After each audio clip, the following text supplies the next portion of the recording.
The residency process in Uruguay is fairly a paper-based residency, meaning when you comply with the requirements, your residency will be granted. But authorities really expect applicants to be present in the country and show willingness to stay. This is a series from Uruguay on the legal aspects you need to know about living in Uruguay. I'll be talking to experts who spend their professional lives advising foreigners specifically about locating to Uruguay. Laura of Mobility LC takes us through the requirements for getting residency, a typical residency process, and we also talk about the situation for getting appointments. Mobility LC is a concierge relocation service for people moving to Uruguay for almost a decade now. The founder, Laura Cánepa, has extensive experience and knows all the players. Not only that, but she's fluent in English, Spanish, Italian, French, and Portuguese. Here at Uruguay, we've been recommending them since 2018. How easy is it to get residency in Uruguay? The permanent residency process in Uruguay is a fairly easy process. Uruguay and Uruguayan authorities do not have a discretionary rejection policy. We are a country who is very welcoming to foreign nationals who want to come to live to the country.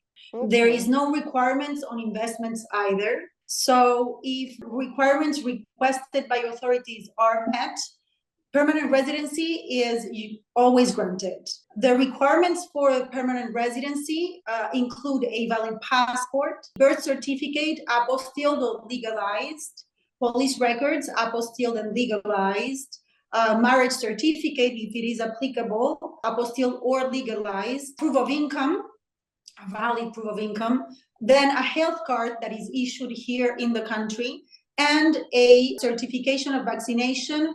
Generally speaking, that would be a tetanus shot. Would you like to tell us more about the income requirements? Because a lot of people, that's the first thing that they're looking at, right? What the authorities want to see is that the person will not be a burden to the state, so that they have the ability to live in the country and to have a monthly cash flow of income. And the source of it could be a rental, either in the country or abroad. It could be salary income, investments, and the interest of those investments as well. It could be you are an independent worker and you show the cash flow you receive because of your work as an independent. Or it could be a pension if you're retired. And the idea really is to show the authorities that you are not a burden to the state and that you can take care of yourself in a monthly basis. People really sometimes ask me, potential clients or clients, if savings in an account would work. And I would say savings can work if you're using them in a manner of investment, meaning showing that you're using them to invest in your company if you're, let's say, an independent worker.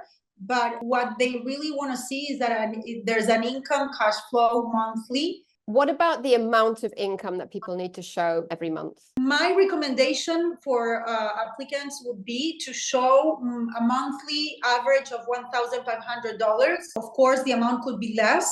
The minimum required by the government, by the state, would be the minimum salary as Uruguayan law.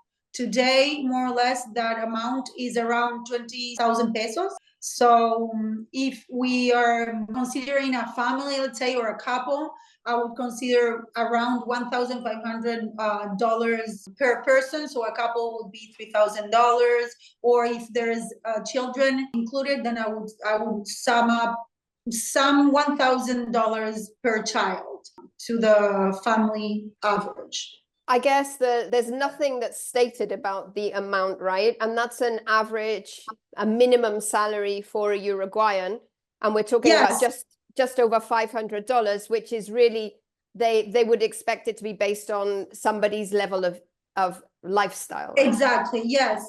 The idea is that you show that you're not really a burden to the state or the government when you come to stay in the country. But also the authorities know that you may come as a potential worker in the system. And so they cannot ask you more of what is really required as a minimum salary here. So that would be the base. And of course, the idea is for the person to be able to show that they're having or maintaining the same kind of style or quality of life that they were having before coming to the country, or even better. Can you take us through a typical residency process? I would say the most important part of the process is really timing. Planning, and planning with time will prove in the end to be a very wise move. Very first thing I would say to start the residency process is to really ask some questions, personal questions.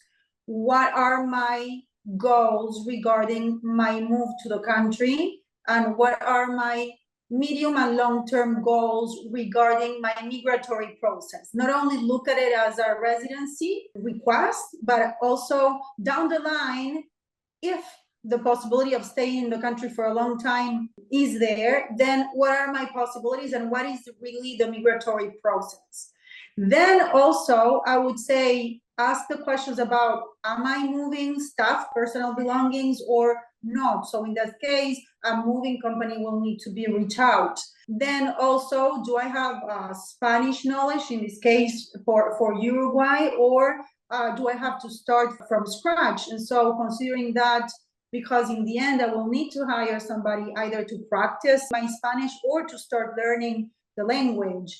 Then also, I would say, consider all the different documents needed for the process. And those will prove wise to start working on them before traveling, because some of them will need apostilles, and those are done at the country of origin. Then also, will I open a bank account in the country? If that's the case, then some documentations to open the bank account will need it. Will I be validating my driver's license? Do I need health insurance? So I would say first, like, really sit down and ask yourself those questions, because that timing and that planning will really save you time and money when moving. Then yes, when you have a fair idea of your plans or traveling dates, then in that moment, I would say the very first step would be to request an appointment migrations to apply for residency. And this is very crucial.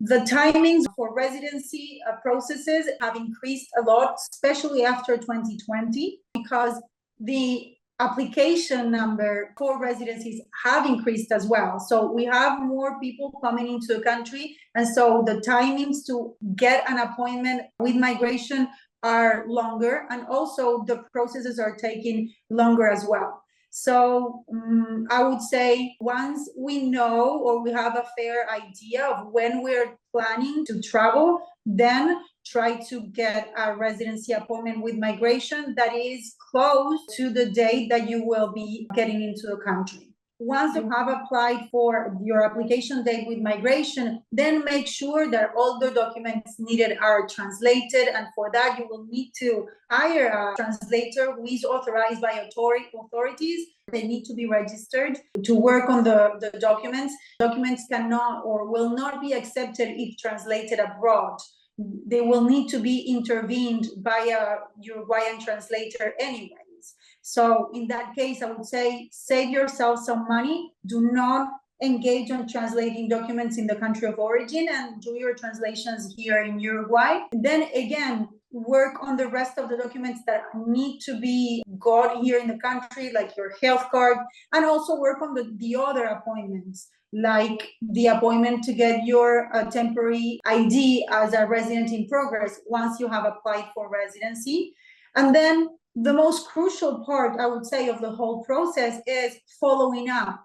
You have to be there on top of your process to make sure that all documents are still valid, that they have not expired, that you have done all the registrations needed, and in the end, to make sure that the file is being followed up so your residency is granted. And how long does the process take normally? Well, normally a residency process would take around from 8 to 18 months. And that really depends on the amount of time the person is staying in the country. The residency process in Uruguay is fairly a paper-based residency, meaning when you comply with the requirements, your residency will be granted. But authorities really expect applicants to be present in the country and show willingness to stay. The way they notice the person has willingness to stay in the country is really being in the country. So while you're going through your application process, try as much as possible to be in the country, and usually they would like to see 6 months or more per year while you're in the process. That you're based in Uruguay for at least 6 months. Yes, it doesn't mean that you cannot go outside of the country. In that case, you would be required to obtain a reentry permit, and this is a means to control your migratory movements while you're here in Uruguay. And if you want to, let's say, I want to go on vacation, visit my family, or visit other countries in South America since I'm here, then you can travel. I had an American client who worked 30 days in Uruguay and 30 days abroad. And the moment we made the application with authorities, we explained this dynamic that he had because of work, and that he would be leaving the country every now and then because of work. And we left that stated. His residency was approved in 8 months. We have had residencies that were approved in 6 months, and some even earlier as 4 months. But again, the processes really depend on the information that we're sharing, how transparent of the process that we know will happen. In this case, if my client wouldn't have told us, this is my dynamic in work, and we need to make this clear from the start because we know this is going to happen, then his file would have been observed every single time because he was not really spending time in the country and was coming back and forth. And so having that in mind and really working as a team to make sure that we are communicating clearly with the authorities what is really our intention, then the process should be successful. Laura, before we move on, you mentioned lots of things that are an important part of an ideal residency process, but not necessarily legal requirements like Spanish, for example. Can you just in case somebody thinks, oh, I need to speak Spanish to be able to get residency? No, you don't need to really speak Spanish to apply for residency in Uruguay. I would always encourage people to, mingle and start getting acquainted with the culture and the community, and learning the language will always prove very useful, and also I think would add to the whole experience. But it's not really a requirement per se legally for the residency. Not for the residency. Yes, it will be a requirement, or at least to have a minimum conversational level if the person is considering applying for citizenship later on. Right. And I just wanted to ask you, is it possible to apply for residency from abroad? No, the possibility of applying for residency abroad existed before. This is no longer applicable. It may come in the future. This is something that I was able to discuss with some authorities. There have been some talks, but I would not really say that that's really confirmed to happen in the future. So the answer would be no. You've been assisting foreigners for coming up for a decade now.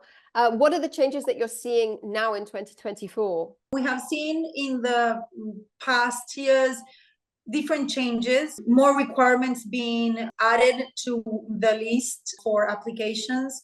And we have also seen changes regarding timings, application timings, and then also for the whole process and the completion and the residency being granted. The process has become easier to navigate because of technology and the access to information, but also we have seen this increase on requests, on applications, on the requirements from authorities, and they are starting to be more strict on how the law is being applied.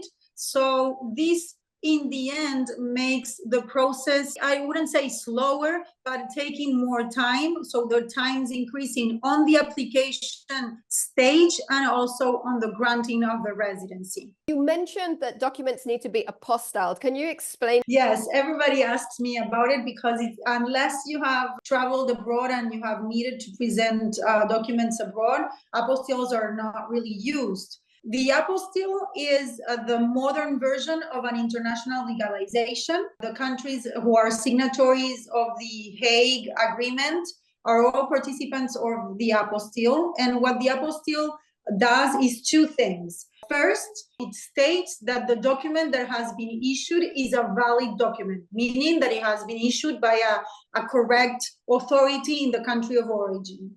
And then second, it makes that document valid internationally in every country around the world who has signed the agreement for the apostille, the Hague Agreement. There are some countries who are not signatory of this agreement. From the top of my head, I can think of Canada and Thailand, for instance. And in that case, they continue following the process of the international legalization. So the steps in the country of origin for the legalization would be to go to the ministry or the highest authority who has issued that document that we will present, let's say a birth certificate.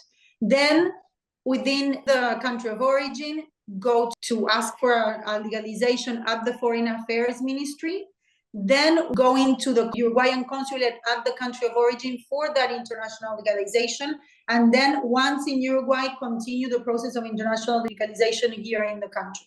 So the apostille, what comes into place to make all those steps go away, and just with one stamp, you make that document valid internationally, and you don't have to go through all those different steps in order to get your documents valid for international use. Okay. But again, the apostille needs to be done in the country of origin prior to traveling to Uruguay.